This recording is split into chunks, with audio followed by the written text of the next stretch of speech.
How to know who can see what you are share on Facebook. Hi guys, in this video I will show you how to know who can see what you share on Facebook app. It's so easy and quick, so let's start. First thing, go to your Facebook and then click on those three lines up there, and now click on the setting icon and click on privacy checkup.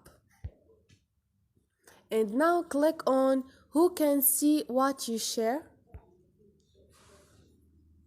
and they're gonna give you your profile information in your posts and stories and your blocking people, and here you can click on continue or choose one of them. So this is it guys, hope this video was helpful to you, and if you like the video don't forget to subscribe and like.